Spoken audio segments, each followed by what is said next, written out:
Good evening, everyone. Being the last speaker of the day is a unenviable position, but I'll try to keep this engaging. I'll try to stick to some areas which possibly haven't been covered. It's been a really enlightening day for me as well today because uh, one of the areas where I don't get to work as actively on is in the area of green buildings and real estate. Although Godrej Properties is a part of the Godrej Industries Group, a lot of their work on green buildings is done in-house. I'm going to try and focus a lot more on the manufacturing heavy aspects of the Godrej Group. Just to give you an idea, we're made up of 6 companies within the portfolio. There's Godrej Consumer Products, there's Godrej Agrovet, which itself is made up of 7 different businesses, everything from animal feed to aqua feed to life sciences. We have our own oil palm plantation in the south of India. Then we have a Godrej Chemicals business, which is in the oleochemicals space. It's surfactants and fatty acids and alcohols. There's Godrej Properties, as mentioned before. And then the 2 newest companies in the portfolio are Godrej Capital and Godrej Fund Management, for which we're just setting up the ESG strategy right now. I'm not going to spend too much time on this. Maybe just talk about where this philosophy and where this idea really started at Godrej. 2011 was a setup of the first good and green strategy within the group. Good, of course, refers to the social impact, of which one subset is CSR. I want to make that very clear. CSR is not the be-all and end-all of the good aspect of it. And green, of course, covering the environmental sustainability aspects. We are right now coming to the end of phase 2 of our journey at Godrej. 2011 to 20 was the first phase. 21 to 26 is the second phase.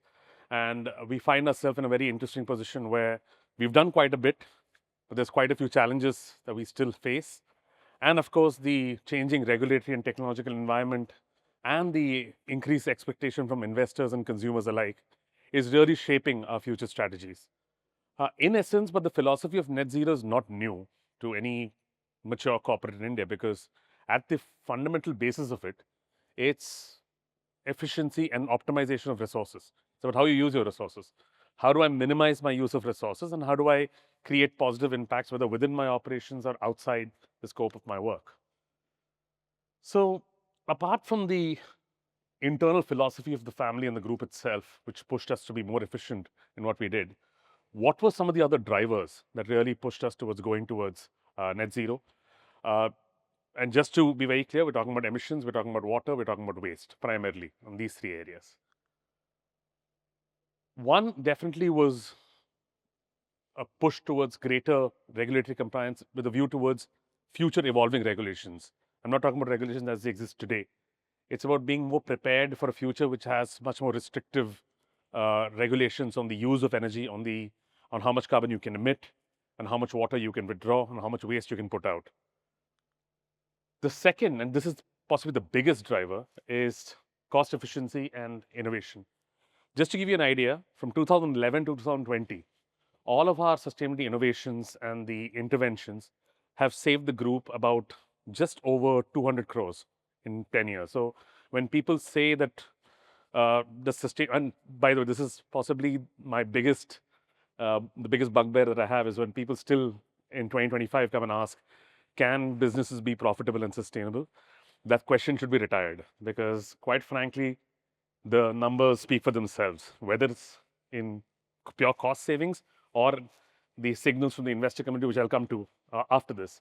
But purely from an efficiency perspective, the savings potential is so huge that there really is no reason for us to say, why should we go for a greener innovation or greener technologies? And the last one, which is possibly the most important one over the last few years that we've really been focusing on, is while for the first 10 years we focused a lot on our impact on the environment and what we did and our influence on the environment, over the last few years we're also now focusing on how resilient are we for a climate uncertain future. How are we prepared for the effects of the environment on us? And today we saw some great presentations on climate resilience in the building sector. But what about supply chains of agri-commodities? Just to give you an example, I had a very interesting conversation with a person from the industry who was not at all convinced about sustainable procurement. He said, no, it's a sham. No, it's complete nonsense. It's just a way of people charging premiums for sustainable products. And I asked him why he thought that. He's like, but because in our daily procurement activities, it doesn't seem to affect us. Where is this climate effect on supply chain he's speaking about? So I showed him just one very simple example using palm oil, which is sourced largely from Southeast Asia. We all know the issues with deforestation in Malaysia and Indonesia.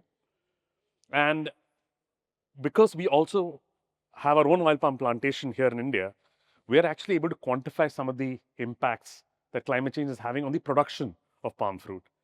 With increasing temperature, the palm fruit bunches are shrinking, the water table is shrinking, so we're able to grow lesser, and the yields are reducing, which is affecting the palm oil prices. I don't know if you saw the news this morning. A lot of Indian importers have actually curtailed purchase of palm oil in this year because of increasing prices. But a lot of people cannot link those increasing prices with climate events. And that's where the link is really missing.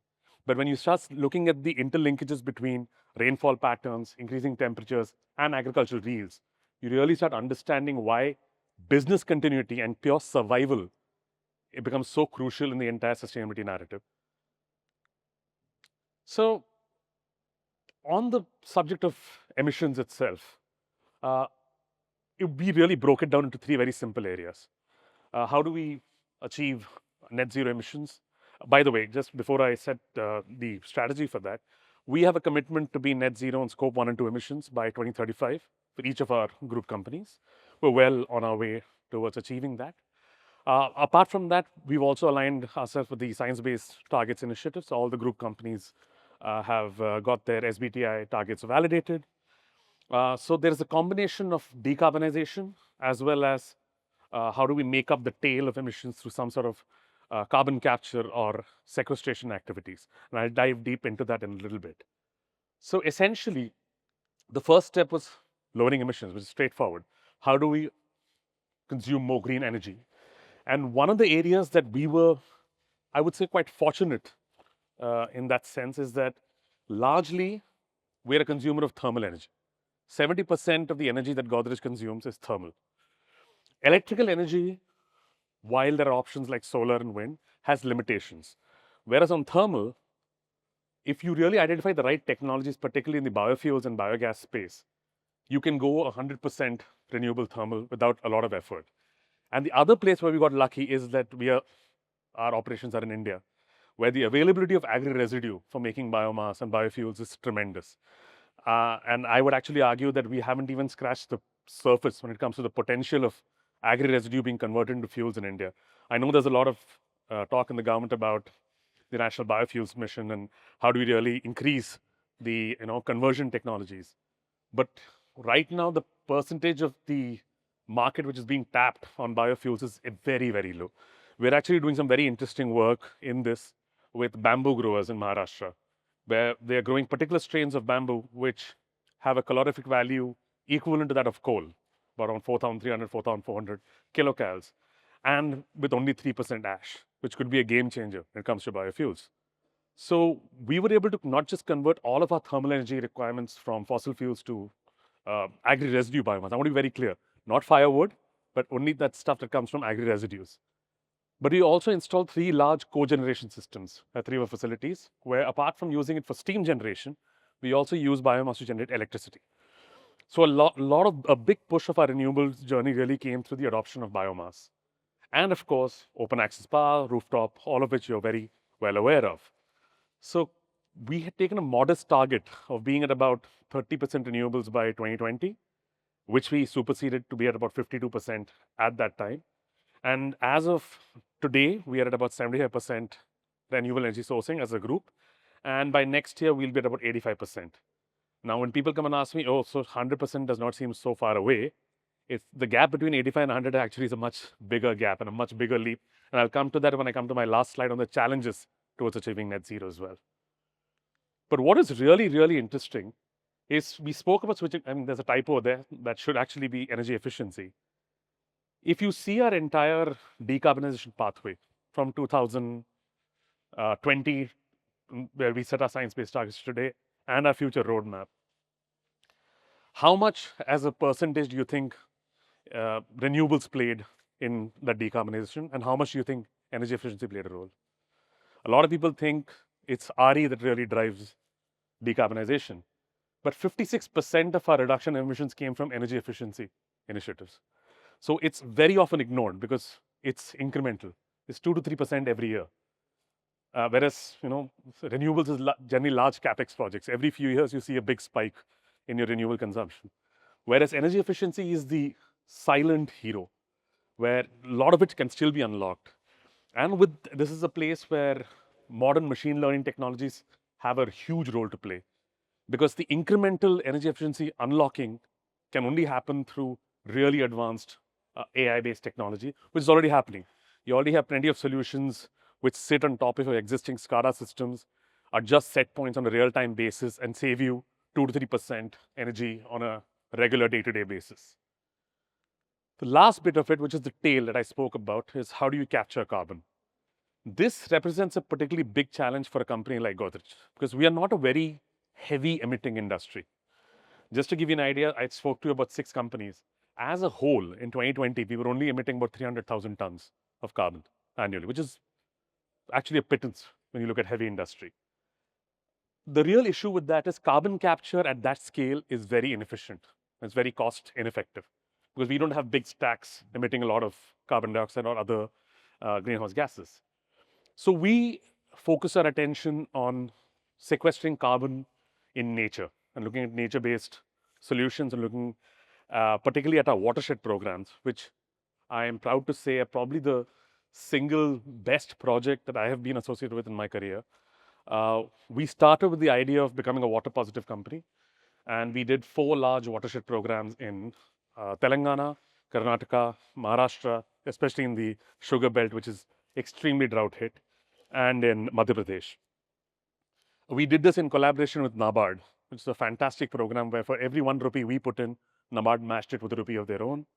Today, we sequester about 30 to 35 million kiloliters of water every year in these watersheds. The secondary and tertiary benefits of this has been, because of increased water availability, we now sequester carbon in these watersheds. Livelihoods improve. We are able to have greater biodiversity conservation in these watersheds. So it is really a great case study on how, the interlinking nexus between the various aspects of climate, be it water, be it energy, be it emissions, be it biodiversity. It really is a physical life example of something like that.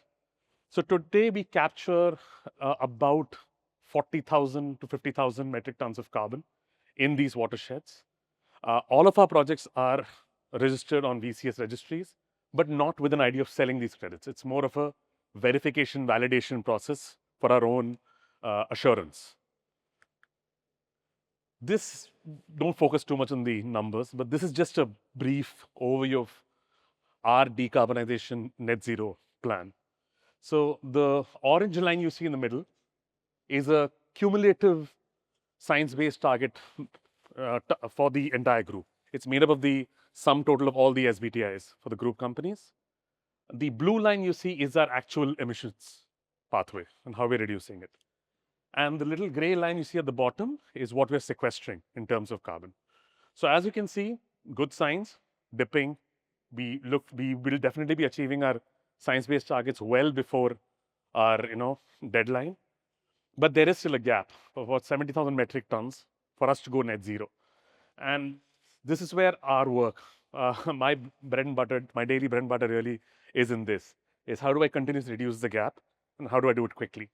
So which is where now we're exploring green hydrogen as a technology. We're exploring storage technologies at our facilities. We're looking at other forms of carbon sequestration. Could it be marine-based? Could we look at algae as a potential absorber of carbon dioxide? We've piloted a few innovation solutions in urban areas and buildings where we have these algae tanks on the rooftops, which convert carbon dioxide into useful materials like spirulina, which can then be sold on as animal feed or as inputs into the pigments and dyes industry. But these are all pilots at this stage. So I think I mentioned all of these. I'm not going to focus a lot on the numbers over here. Yeah. But just to touch on some of the other elements of sustainability that we're working on as well. A great example of the net zero philosophy has actually been the plastic regulations in India. We have a lot of experts in the room on this. And while on principle, this seems like a great idea. There are a lot of leakages in the system. And there are fundamental questions which we as brands and manufacturers need to really honestly address about this, because everyone seems to complain that the quality of recycled plastics packaging in the market is not good enough or it's not available. Whereas I'd like to understand how many companies actually have targets for recyclability of their packaging products. Because unless you make recyclable packaging, how do you expect recycled plastics to come back into the ecosystem? So we've been working with organizations like the India Plastics Pact and with several other agencies to really strengthen regulations on this. I'm glad that Wilma brought out the point about wages, because one of the biggest issues with circularity in plastics is that the prices are completely artificial, and it's not a sustainable price. So increasing the floor on EPR prices, increasing the floor in terms of what recyclers and what people working in this space really get, that's what's really going to prevent leakages and greenwashing in this area. That's something we're actively working on as well. The other bit is, of course, sustainable supply chains. This is an extremely complicated area, and it varies from sector to sector. There is no one-size-fits-all solution to this. The easiest sector, in a very strange way, is actually our real estate business, because 80% of my supply chain issues in real estate come from four materials: cement, RCC, tiles, and steel. So, which are largely produced by bigger companies. So it gives me the opportunity to really make a targeted intervention with the bigger companies to really create a pipeline of how do they make greener materials with a guarantee that I will buy the greener material. At the other end of the spectrum is our agro business, which, if anybody is familiar with the agro sector in India, 80% of what we buy comes from mandis and from trader and commodity traders. Zero traceability, zero amount of influence that we have on that, zero influence on the price, zero influence on the cost, zero influence on interventions. So, for example, if you were to tackle milk, which is a big area of focus, the cattle throughout the world, the cattle industry is focusing on how do I reduce emissions linked with milk. Beef, not so much in India, but milk definitely. How do you make interventions when in India the smallest unit of a supplier could be one farmer with 2 cows, for whom dairy is only one part of 10 things that they do?